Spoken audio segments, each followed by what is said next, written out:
Olá, bem-vindos a mais um estudo do Evangelho segundo o Espiritismo. Estamos no segundo estudo do capítulo 19, intitulado A Fé Transporta Montanhas.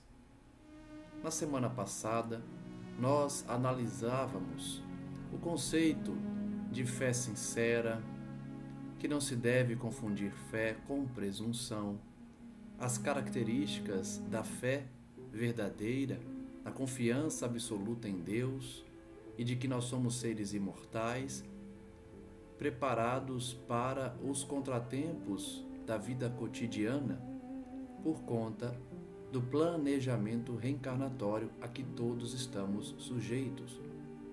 Vimos então Kardec comentar a passagem evangélica da cura realizada do menino que estava obsidiado e que era necessária a autoridade moral, era necessário que os discípulos tivessem uma fé sincera, uma fé verdadeira, para que fosse possível afastar aqueles espíritos que obsidiavam, que subjugavam o garoto, levado até Jesus, porque os discípulos não conseguiram curá-lo, não conseguiram afastar dele as entidades trevosas que o dominavam.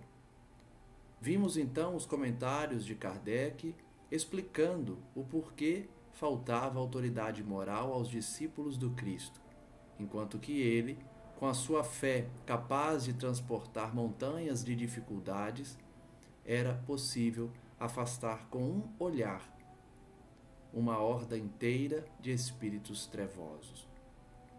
Hoje iremos analisar o item 6 em continuidade ao estudo do Evangelho para tratar da fé religiosa.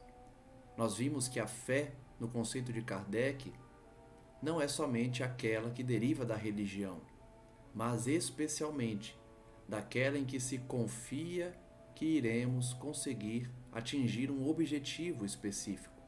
Portanto, a fé não tem uma vinculação primária com a religião, o que não exclui a fé religiosa, conforme veremos hoje. O item 6, portanto, trata da fé religiosa como condição da fé inabalável.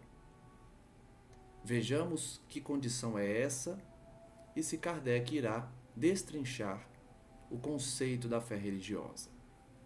Ele diz que, do ponto de vista religioso, a fé consiste na crença em dogmas especiais, que constituem as diferentes religiões. Portanto, os dogmas de cada religião é o que se tem como primeira ideia da fé religiosa.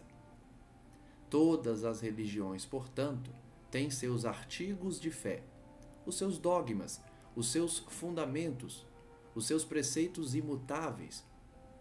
Sob esse aspecto, pode a fé ser raciocinada ou cega.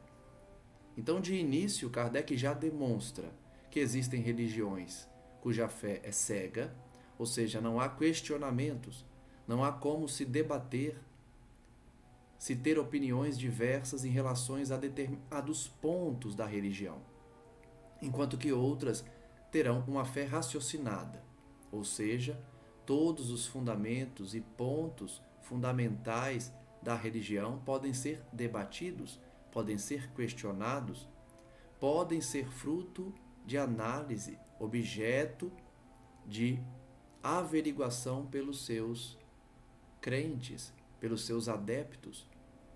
Veremos que o Espiritismo é uma fé raciocinada, porque nós temos liberdade de discutir todos os seus pontos. Inclusive, Kardec estimula que assim façamos, questionando as mensagens recebidas, verificando se essas mensagens derivam de espíritos nobres ou de espíritos imperfeitos. Ele diz: nada examinando, a fé cega aceita, sem verificação, assim o verdadeiro como o falso, e a cada passo se choca com a evidência e a razão. Então, primeiro, a fé cega. Que característica ela tem como primordial? Tudo acredita, tudo aceita, sem verificar, porque justamente é cega. Ela é imposta pelos sacerdotes. A religião foi assim por muitos e muitos séculos. O Espiritismo veio, inclusive, como uma nova forma de se observar a religião, raciocinando-a, não aceitando simplesmente por ser a suposta vontade de Deus certos pontos que não parecem ter lógica, que não parecem coadunar com a justiça divina. Um dos principais aspectos da doutrina é, portanto, a possibilidade de verificarmos se o ensino trazido pelos Espíritos condiz com a justiça divina. A fé cega, por outro lado, não aceita qualquer questionamento e constantemente se choca com a evidência e com a razão. Foi assim que a Igreja Católica teve de aceitar as principais alterações trazidas pela religião por conta da influência da ciência.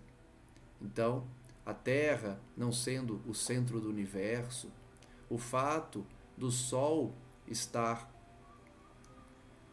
como fundamento, enquanto os planetas giram ao seu redor, mudando então as teses pré-fixadas, os dogmas da Igreja, causando inclusive a perseguição dos chamados hereges, daqueles que não coadunavam com essas ideias e que traziam a evidência da ciência para demonstrar o equívoco da religião.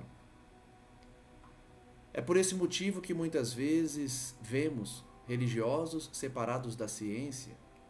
Criou-se verdadeiramente um conflito entre religião e ciência, uma separação, pelo que o Espiritismo veio trazer a união da religião com a ciência. E se perscrutarmos todos os avanços da ciência, veremos que eles condizem com o Espiritismo.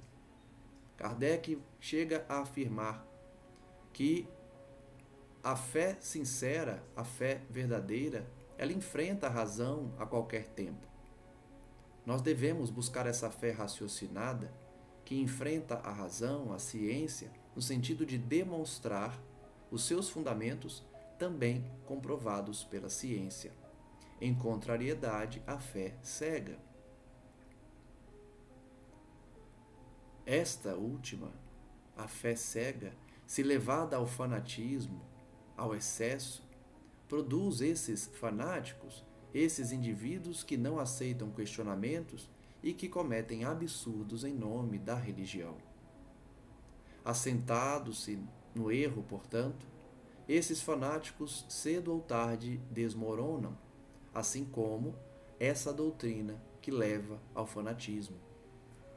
Toda ciência, doutrina, fé religiosa ou teoria que se funda no dogma imutável corre o risco de ruir, porque o avanço da tecnologia, da ciência e até mesmo da maturidade humana faz com que, naturalmente, passemos a questionar certos fundamentos, certas doutrinas.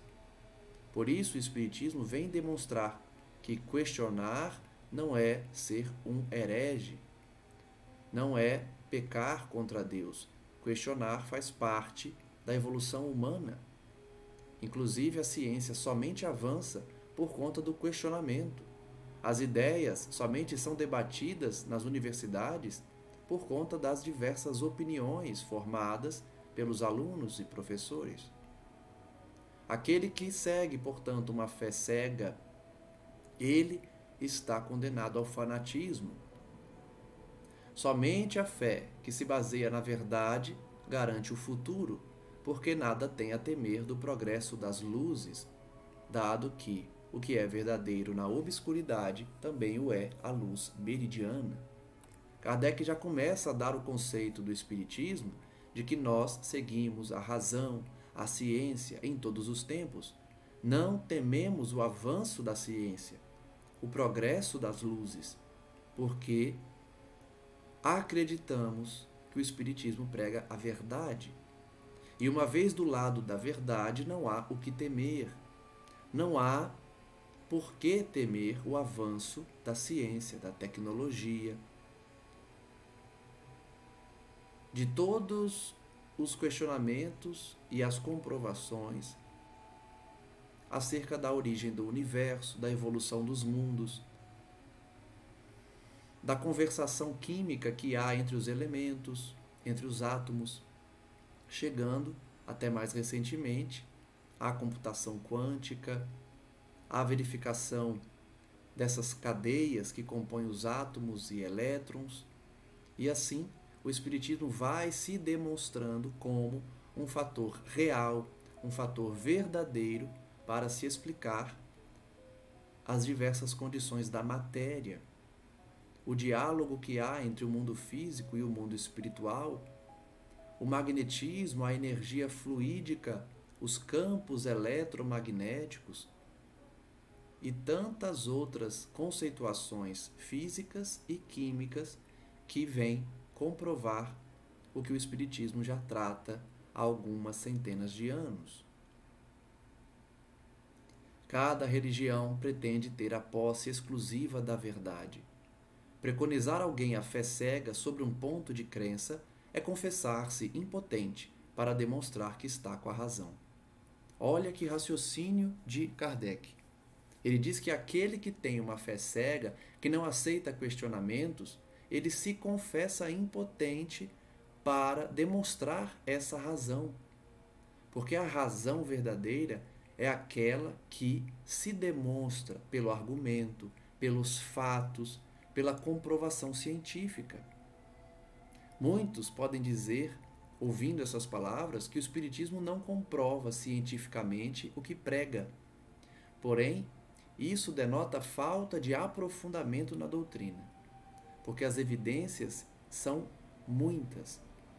Desde que os espíritos começaram a se manifestar de forma mais proeminente pelos espíritos batedores, pelas causas inteligentes das respostas do além, há inúmeros estudos, documentos, experimentos apontando uma causa inteligente a esses fenômenos, uma causa extracorpórea, demonstrando-se, por consequência, que tratavam-se de homens desencarnados, espíritos que, uma vez foram encarnados na Terra, viveram entre os homens encarnados, portanto, e após o desencarne, após a morte, continuaram vivos, porque a morte era somente do corpo físico.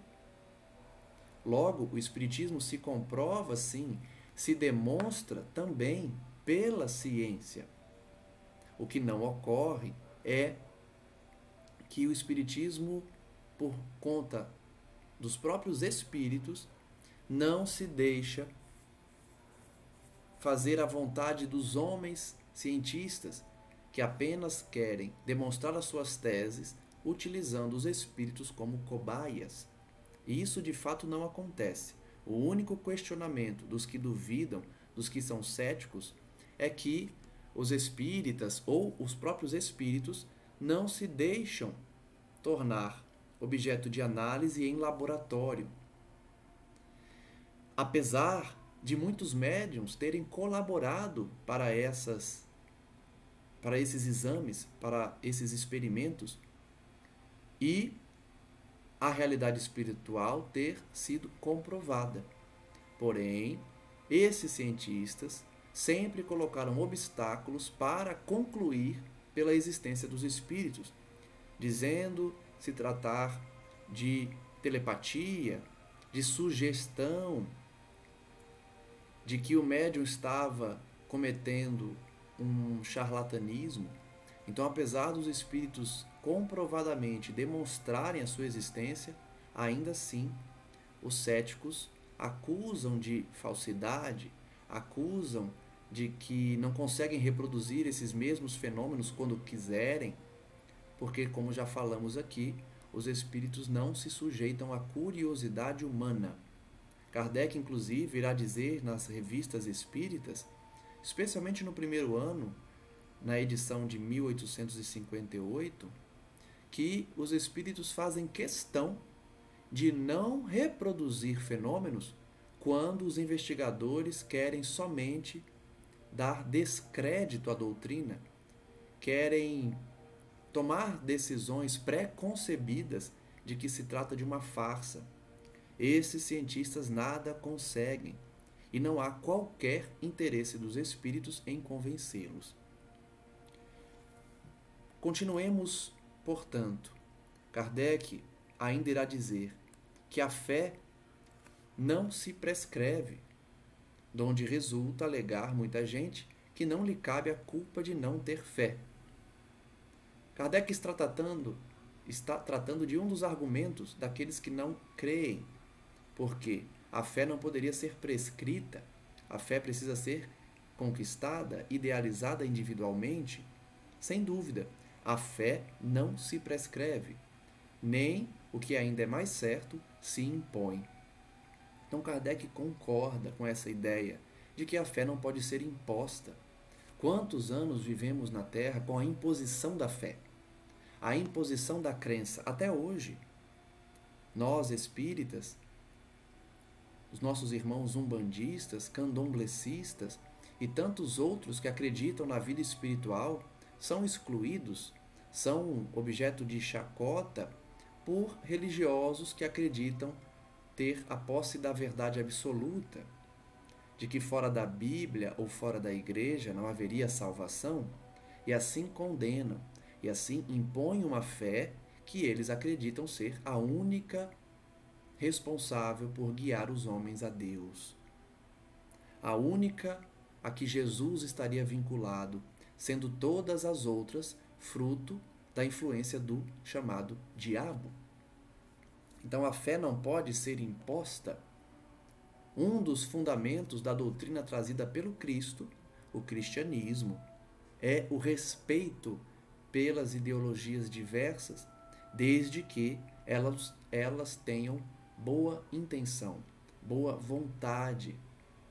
Ora, se o Espiritismo prega a caridade, o amor ao próximo, o perdão das ofensas, que os indivíduos devem realizar o dever, devem adquirir virtudes, como pensar que essa doutrina é contrária aos ensinamentos do Cristo?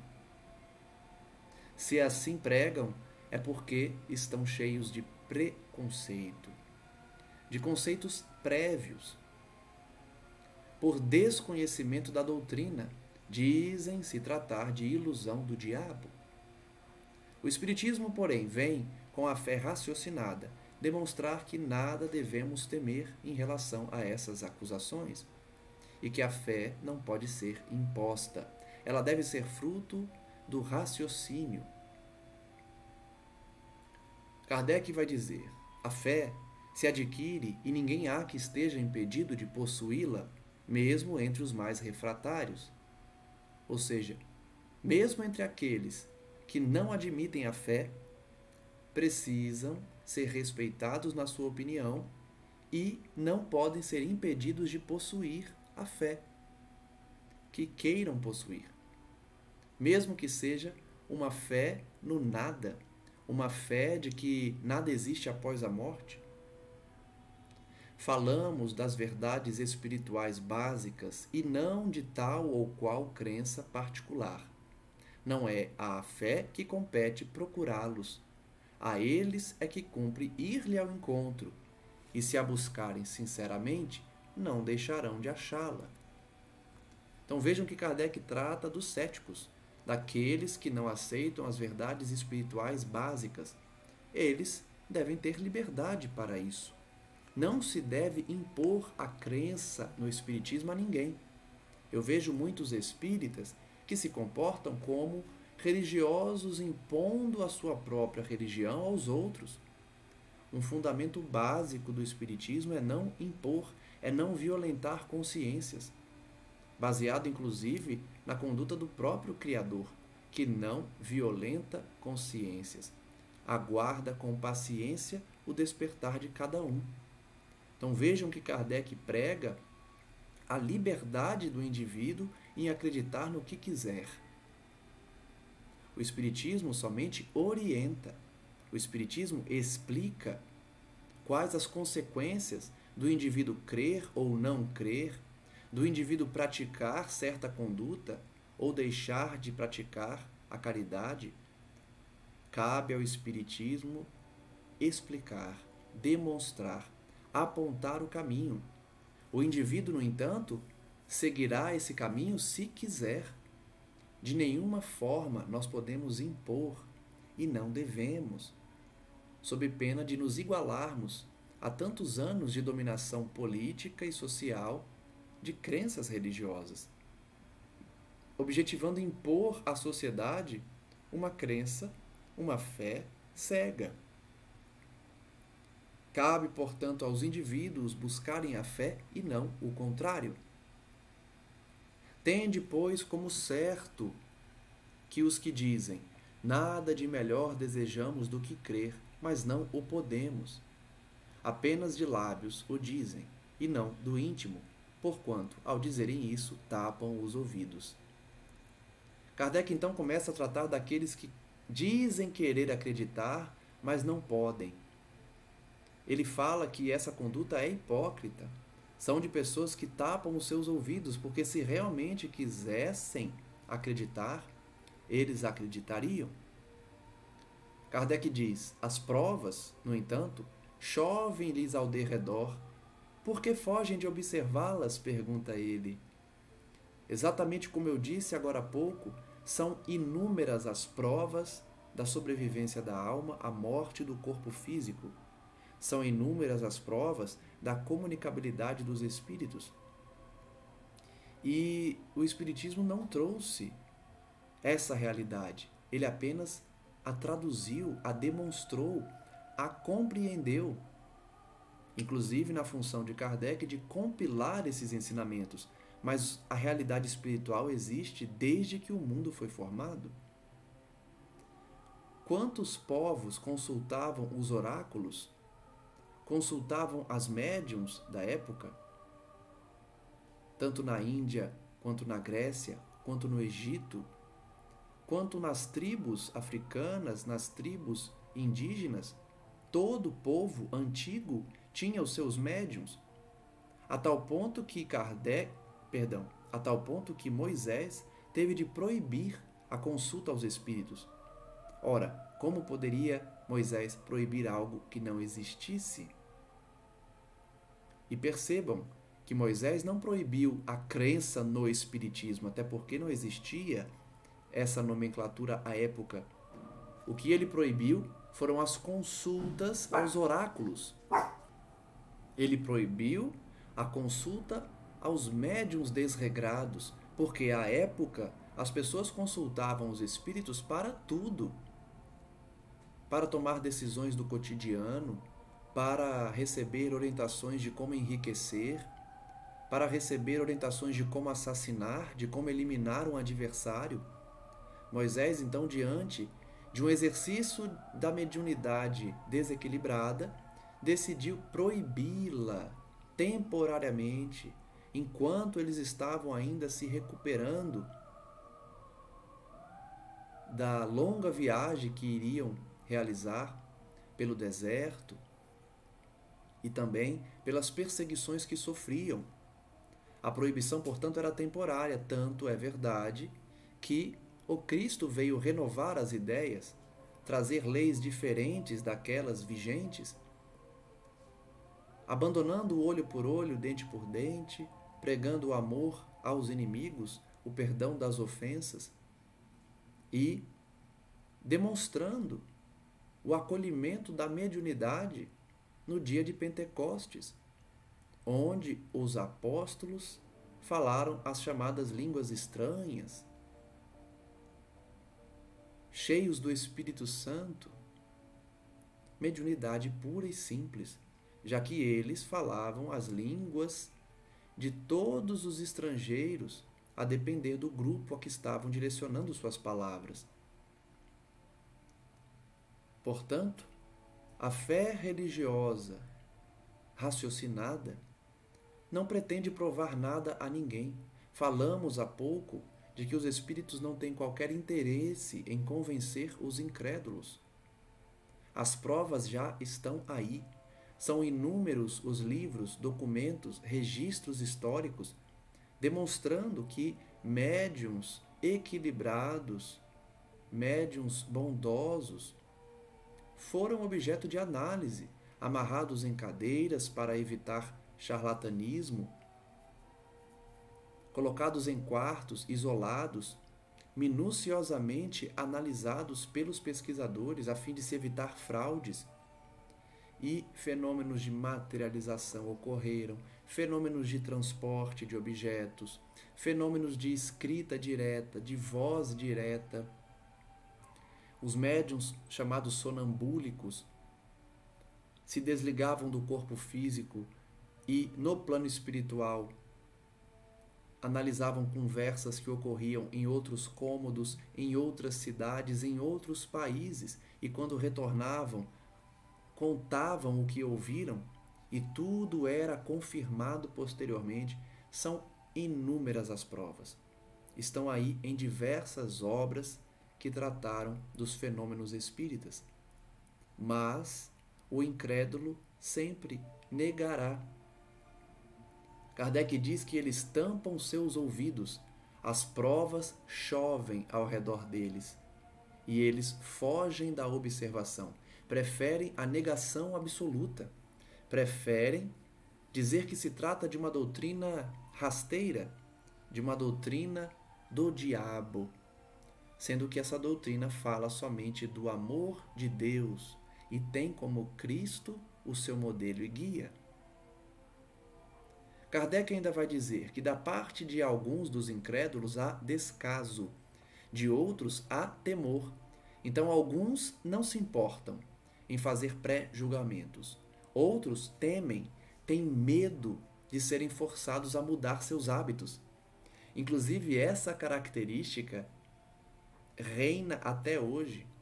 Muitos indivíduos conhecem o Espiritismo e rechaçam as suas ideias porque para eles é abominável ter de abandonar certas tendências, certas práticas que o Espiritismo condena. Eu já vi muito espírita defender a bebida alcoólica, defender o uso dessa bebida de forma desordenada, não tem problema. Já vi muito espírita dizer que não tem problema frequentar o carnaval, porque eles não querem deixar de praticar esses hábitos de muitos anos. Ora, o Espiritismo tem por fundamento a transformação moral. O conceito de Kardec de verdadeiro espírita é aquele que busca a transformação moral, que busca dirimir as suas más inclinações, eliminar por completo os seus vícios. Logo, muitos negam o Espiritismo ou dizem abraçá-lo, mas na verdade é somente na aparência, porque não querem mudar de hábitos. A mudança de hábito é imprescindível ao verdadeiro espírita. Não há nenhuma pessoa sequer que foi tocada pelo Espiritismo e continuou com os mesmos hábitos. A mudança de hábito é uma consequência natural daquele que abraçou sinceramente o Espiritismo. Kardec, porém, ainda vai dizer que a maioria dos incrédulos são incrédulos por conta do orgulho, porque eles se negam a reconhecer a existência de uma força superior, já que eles teriam que se curvar diante dela. Vejam que Kardec aqui nem fala especificamente do Espiritismo. Eu que estou adiantando, né? Ele está falando da fé em si, da fé de algo maior, na fé em Deus, no acreditar que existe um ser superior. Então ele está dizendo naqueles que nada acreditam, não somente no Espiritismo, mas sequer numa força superior, numa força divina. Kardec ainda vai dizer que em algumas pessoas a fé parece de algum modo inata. Então ele tratou primeiro dos que nada creem e agora está falando daqueles que parece que já nascem com uma fé. Já nascem com uma fé desenvolvida dentro de si mesmos. Uma centelha basta para desenvolvê-la. Então são aqueles que basta uma análise superficial do espiritismo ou de qualquer crença religiosa para se sentirem abraçados, se sentirem convencidos da realidade daquela fé. Essa facilidade de se assimilar às verdades espirituais é sinal evidente de progresso anterior. Vejam o raciocínio de Kardec. Aquele que lê algumas páginas do Livro dos Espíritos e já reconhece que ali há uma doutrina grandiosa, é porque ele já tem um progresso anterior. Ele já conhecia a doutrina, ele já exercia os seus fundamentos, por isso fica mais fácil aceitá-la. O que não significa que aqueles que negam o Espiritismo sejam automaticamente inferiores. Não é isso. É que ainda não desenvolveram as ideias espirituais. Ainda estão presos aos dogmas da religião e, principalmente, aos atos exteriores. Mas, ainda que eles nos condenem, nós não podemos condená-los, porque aprendemos que, se hoje eles combatem o Espiritismo, amanhã serão defensores ardentes dessa fé, porque serão convencidos. Nós temos, inúmeros exemplos de pessoas que duvidavam, que combatiam e foram convencidos pelos fatos. O próprio Kardec iniciou suas investigações para demonstrar que as mesas não falavam, que as mesas girantes eram fruto de um charlatão, de uma enganação, de uma fraude. E o Kardec foi convencido pelos fatos, por ser um homem extremamente racional. Ele simplesmente chegou à conclusão de que as respostas dadas pelas mesas girantes eram respostas inteligentes, e se as respostas eram inteligentes, provinham de uma causa inteligente, que não poderia ser de uma mesa. Logo, não eram as mesas que respondiam, mas os espíritos dos homens que já haviam habitado a terra e agora encontravam-se no além, respondendo às perguntas, causando todo o alvoroço que foi causado à época de Kardec. Então, as pessoas que têm um contato inicial e já se convencem, são pessoas que já têm um progresso anterior. E como eu dizia, aqueles que hoje combatem fervorosamente, certamente serão defensores do Espiritismo no futuro. Por quê? Abandonarão o orgulho para reconhecer que combatiam algo divino, algo que veio por autorização de Deus e sob a proteção também de Jesus. Porque o Espiritismo tem o mestre como guia, como modelo, e encontrando-se ao lado do Cristo, não há o que temer. Em outras pessoas, irá dizer Kardec, as verdades espirituais dificilmente penetram no seu âmago, sinal não menos evidente de naturezas retardatárias. Então vejam que Kardec não condena o indivíduo que não aceita as verdades espirituais. Ele apenas diz que essas pessoas ainda não desenvolveram um certo progresso no raciocínio lógico, ou estão dominadas pelo orgulho, pela vaidade, de não confessarem que acreditavam em algo incompleto, em algo ultrapassado. Por isso que eu disse que a partir do momento que essas pessoas reconhecerem que elas negam por conta do orgulho e decidirem abandonar esse orgulho, eles se tornarão espíritas convictos. Ou mesmo que não se declarem espíritas, aceitarão as ideias espirituais. Por isso, Kardec irá dizer que o Espiritismo não é a religião do futuro, mas sim o futuro das religiões. E não há nenhuma presunção nessas palavras, como eu já ouvi alguns espíritas dizerem, que Kardec foi exagerado, digamos assim, presunçoso em querer dizer que o Espiritismo contaminará outras religiões. Mas o que ele estava dizendo é fruto da lógica, porque o Espiritismo não vai se tornar a religião oficial do planeta Terra, porque o Espiritismo respeita as crenças, a liberdade de crença dos indivíduos. Porém, as suas ideias, os seus fundamentos, terão que ser aceitos pelas outras religiões. Não por conta de uma imposição, à força ou pela guerra, como vimos no passado, mas porque os seus fundamentos estarão demonstrados de forma inequívoca pelo avanço da humanidade. A ciência humana, desconectada da crença religiosa, irá chegar nas mesmas conclusões que o Espiritismo já adianta. E quando esse dia chegar, como já estamos vendo hoje, a ciência comprovando os fundamentos espíritas, mas de uma forma mais veemente, mais concreta, as outras religiões não terão alternativa senão aceitar várias das ideias do Espiritismo. Por exemplo, a sobrevivência da alma, a morte do corpo físico, a comunicabilidade dos espíritos. Se nós analisarmos as demais religiões, nós já conseguimos visualizar a mediunidade presente em todas elas.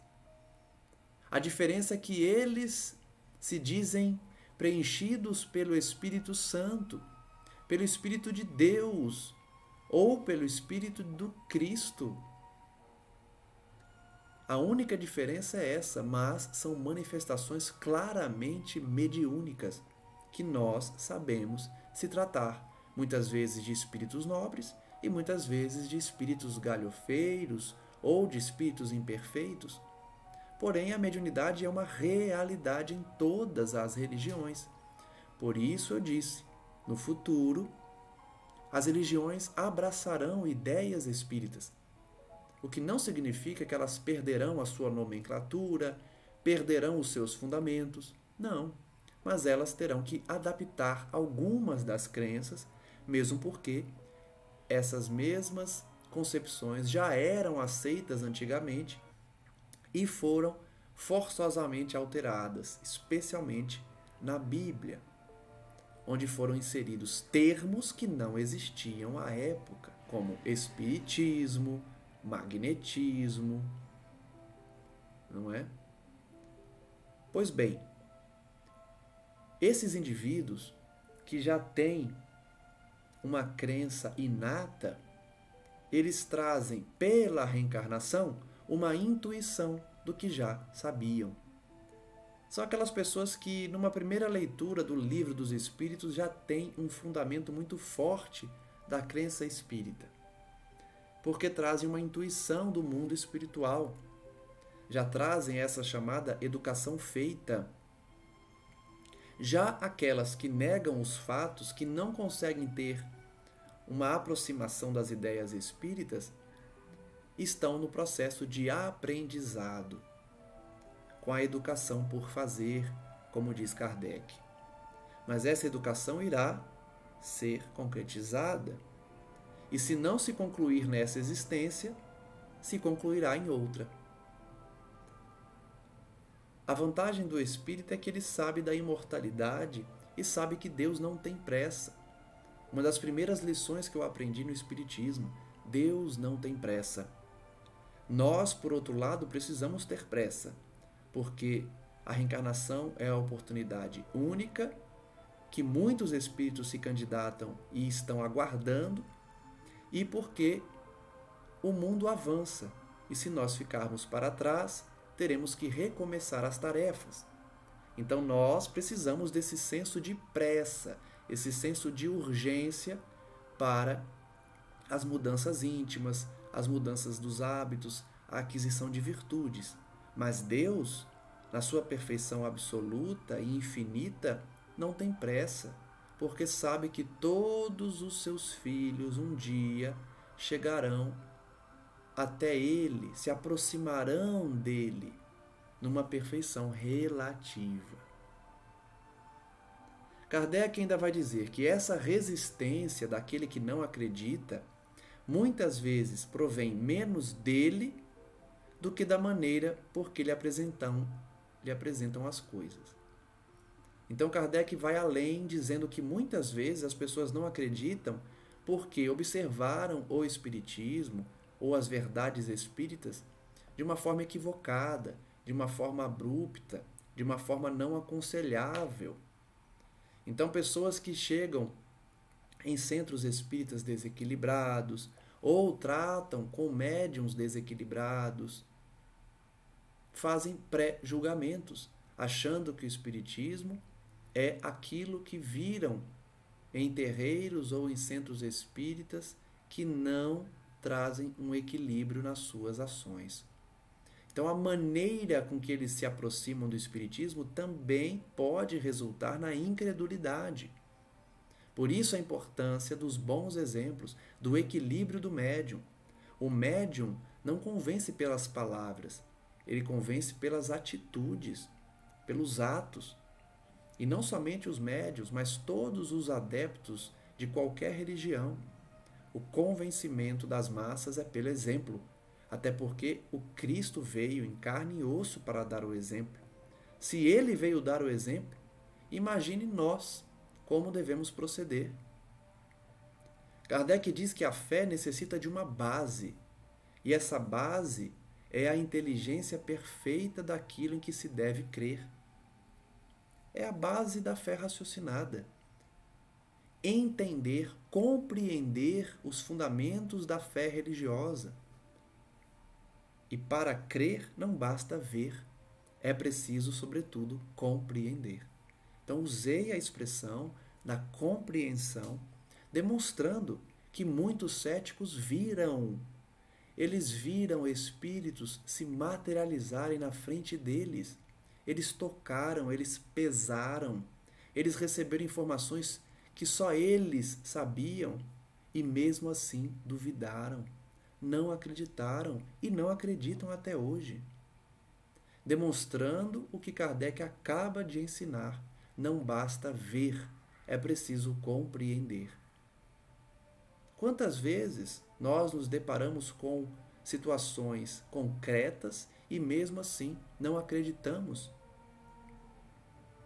Muitos precisam do choque, mas muitos outros precisam entender como funciona certo mecanismo para aceitá-lo. A fé cega já não é deste século, diz Kardec. Tanto assim que precisamente o dogma da fé cega é que produz hoje o maior número dos incrédulos. Ele está tratando da fé cega que já existe no mundo há muitos séculos. Essa fé dogmática, esses dogmas religiosos imutáveis, que não aceitam questionamentos, que condenam aqueles que ousam questionar, taxando-os de hereges, de endemoniados, expulsando-os da igreja e de outras crenças. Dogmas que devem ser abandonados, porque são fruto da vaidade humana, do orgulho e do egoísmo, já que não aceitam outras ideias, outros pensamentos e querem manter a todo custo o seu cargo, a sua dominação política e social. Por isso, a fé cega produz a maioria dos incrédulos. Por quê? Porque a fé cega não aceita questionamento. Se você ousar tentar demonstrar um outro lado, um outro raciocínio, aquele que tem fé cega não aceita de forma alguma os seus argumentos, não deixa você sequer falar. Então, essa incredulidade também é fruto da fé cega derivada dos dogmas. Porque ela pretende impor-se exigindo a abdicação de uma das mais preciosas prerrogativas do homem, o raciocínio e o livre-arbítrio. Vejam aí que, conforme eu adiantei, os fundamentos da doutrina espírita, um dos fundamentos é o livre-arbítrio, o raciocínio, permitindo aos indivíduos que acreditem no que quiserem. O Espiritismo não tem qualquer presunção de querer ser a religião do mundo, de querer convencer a todos. O espírita verdadeiro sabe que muitos não estão preparados para abraçarem a fé espírita. Inclusive, muitos precisam de uma crença mais restritiva, que impeça eles de caírem nos vícios, de se aproximarem dos vícios. Nós sabemos que o Espiritismo, ele não condena ninguém, ou não condena as práticas que certos indivíduos adotam por imaturidade, porque sabe que com o tempo essas práticas serão abandonadas. Mas tem pessoas que, se não forem proibidas de realizar certas condutas, elas cairão. Logo, elas precisam de uma crença religiosa mais restrita, mais impositiva, mais proibitiva. Então, o raciocínio e o livre-arbítrio são características do espírita verdadeiro, daquele que tem fé raciocinada. Por isso, o dogma de uma crença que impede o raciocínio, ela atenta contra o livre-arbítrio dos indivíduos. É por isso que muitos dizem, que o Espiritismo tem influência nos pensamentos iluministas, humanistas, porque nasceu derivada também dos fundamentos de liberdade dos homens, extraídas aí das cartas de direitos humanos, da Declaração Universal dos Direitos do Homem e do Cidadão, que se aproximam aos fundamentos do cristianismo, porque reconhecem todos os homens a igualdade, que todos são merecedores de respeito, que a sua dignidade deve ser preservada. Essas ideias se aproximam do cristianismo, logo o Espiritismo também as prega. Por isso que o dogma da igreja ou de qualquer outra crença que se impõe aos outros à força, ela atenta contra o livre-arbítrio dos indivíduos. E contra a fé raciocinada é que os incrédulos se levantam, porque eles não aceitam ideias novas, eles não querem abdicar das suas ideias já sedimentadas. Por isso eles atacam qualquer nova crença que preze pela liberdade. Dela é que se pode com verdade dizer que não se prescreve, diz Kardec. Ele ainda diz: não admitindo provas, a fé cega deixa no espírito alguma coisa de vago que dá nascimento à dúvida. Todo aquele que tem um pouco mais de desenvolvimento da razão começa a questionar os dogmas da igreja. Isso é natural. Isso é fruto da evolução humana. Tanto é que foram perseguidos na Idade Média, foram assassinados, queimados em fogueiras, chamados de hereges, de impuros, porque ousavam questionar os dogmas da igreja. Então, uma crença que não admite provas faz nascer a dúvida nos seus adeptos. Nos seus adeptos que querem abandonar a fé cega. Porque aos adeptos que abraçam a fé cega, porque têm interesses particulares, eles não vão ter dúvida. Ou, se tiverem dúvidas, não vão assumi-las. Mas o fato é que toda crença baseada numa fé cega, ela traz dúvidas aos seus adeptos, porque eles começam a raciocinar, especialmente quando eles aprendem conceitos novos. É por isso que queimaram os livros espíritas, o que serviu de propaganda, o que serviu de marketing à época, onde montou-se uma grande fogueira das obras espíritas, mas isso só serviu para atiçar a curiosidade do povo. Então, o indivíduo que lê as obras espíritas e verifica que há muita racionalidade, ele começa a ter dúvidas quanto aos dogmas. Por isso que os religiosos que não aceitam visões diferentes dizem que quando um adepto começa a ter dúvida é porque ele está contaminado pelas ideias do diabo. Percebam que sempre que eles não têm explicação racional, eles atribuem a uma ação do diabo. Porque aí ninguém poderá questionar. Quem questionar estará com o diabo. Logo, deve ser perseguido e muitas vezes morto. Mas como vivemos outros tempos em que a igreja não tem a dominação política, não tem o poder estatal conforme possuía, essas ideias puderam ser cultivadas e espalhadas em respeito ao livre-arbítrio dos homens, à liberdade de crença. A fé raciocinada, por se apoiar nos fatos e na lógica, nenhuma obscuridade deixa. Então, enquanto a fé cega traz dúvidas, a fé raciocinada não deixa dúvidas, não deixa qualquer obscuridade. A criatura, então, crê porque tem certeza. E ninguém tem certeza senão porque compreendeu. Vejam como Kardec tem uma argumentação perfeita, baseada na lógica, no raciocínio.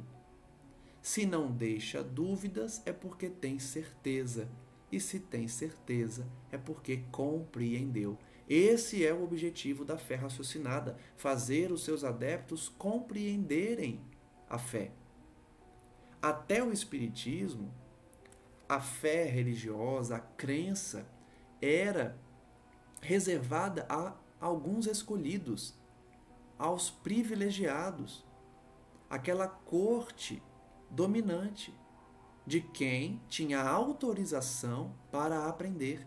O Espiritismo veio difundir a realidade, as verdades eternas para todos, sem elencar nenhum representante na Terra, nem limitar o conhecimento para alguns iniciados, alguns sacerdotes. É uma característica da maior importância no Espiritismo, a ausência de sacerdotes oficiais e de representante do Espiritismo. Alguns vão dizer que é Kardec, mas não é. Kardec não representa o Espiritismo, ele é uma figura que organizou as mensagens e codificou a doutrina, mas ele não representa o Espiritismo.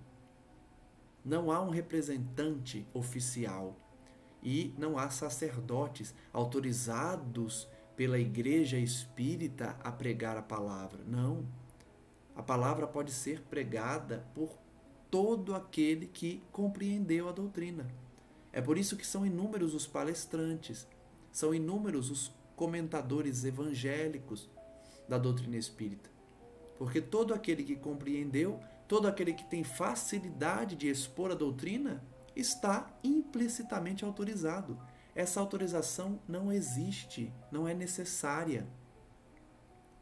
O Espiritismo é, portanto, essa religião que se espalha sem qualquer limite humano. Eis porque não se dobra. Fé inabalável só o é a que pode encarar de frente a razão em todas as épocas da humanidade. Essa frase é extremamente marcante, porque demonstra que não importa quanto tempo passe, não importa em qual século estamos, não importa a geração que analisa o Espiritismo, jovem, antiga, recente ou posterior, enfrentará a razão em todas as épocas, porque anda de mãos dadas com a razão. É uma fé raciocinada, que acompanha a ciência, que inclusive vai além da ciência e espera pacientemente a ciência alcançá-la. O Espiritismo está à frente muitos anos com as suas revelações. As obras, especialmente as de André Luiz, demonstram avanços tecnológicos que a ciência humana ainda não alcançou. e tantos outros que a ciência comprovou com o passar dos anos. Existem obras de André Luiz que falam de aparelhos tecnológicos que permitirão o diálogo entre os encarnados e os desencarnados. Nós ainda não temos isso. O que nós temos são os aparelhos biológicos, os médiums. O que nós temos são pessoas que se comunicam com os espíritos. Mas André Luiz já adiantou numa de suas obras que, num futuro não muito distante, aparelhos como televisões, como telefones mesmo, possibilitarão o contato com a espiritualidade. E isso é avanço científico, tecnológico. Então o espiritismo está avançado em alguns pontos e aguarda a ciência alcançar, porque a ciência não quer se misturar com a religião, vamos dizer assim. Nós vemos muitos cientistas já assumidos espíritas, religiosos, e, consequentemente, conseguem ter conclusões mais rápidas, né? Ou conclusões mais exatas, porque não trazem mais o orgulho ou a vaidade de não quererem ser apontados como religiosos. Mas no dia que a ciência, de fato, abraçar as verdades espíritas ou as verdades espirituais, ela avançará e muito mais rapidamente. Agradeço então a todos que nos acompanham. Continuaremos esse capítulo muito rico de informações na próxima segunda. E eu finalizo mais um estudo agradecendo a todos e pedindo à espiritualidade amiga que os abençoe, que os traga nesse clima de paz, de envolvimento, a necessária compreensão dos ideais espíritas baseados na fé raciocinada. Que possamos refletir sobre o que foi lido hoje aqui, o que foi estudado por meio das anotações de Kardec, para que reconheçamos na doutrina espírita uma religião, uma crença, uma filosofia que nos leva a acreditar num ser divino que rege as nossas existências e no seu Filho maior, Jesus Cristo, Espírito da mais alta estirpe que conhecemos na terra, junto de sua Mãe Santíssima, que envolve-nos, que protege-nos, que abençoa-nos a cada dia e que nos permite abraçar essa crença, essa fé, envolvidos no livre-arbítrio, na liberdade de escolha tão necessários para o respeito à dignidade dos indivíduos. Agradecemos, portanto, por conhecer essa doutrina e pedimos que os amigos espirituais prossigam a nos envolver, a nos inspirar, para que as palavras da interpretação do Evangelho sejam claras, sejam difundidas, espalhadas a todos os corações aflitos, vazios de conhecimento ou distantes de Deus. Que a paz, portanto, do nosso Senhor envolva a todos esses indivíduos, especialmente aos que sofrem, aos que não têm mais esperança, aos que não acreditam em mais nada, porque foram vencidos pelas tribulações. Que o Espiritismo possa esclarecê-los de que as tribulações fazem parte da nossa caminhada evolutiva e que tem a sua causa na nossa conduta anterior, nas nossas vidas pregressas, em que nós cometemos ações que hoje significam sofrimento, que hoje são a colheita dessa plantação anterior e que nos leva a pagar essa dívida pouco a pouco, a fim de que estejamos mais maduros, mais fortalecidos e principalmente com a consciência tranquila e livre das acusações que nós mesmos fazemos contra nós, cobrando-nos de uma conduta equivocada praticada no passado.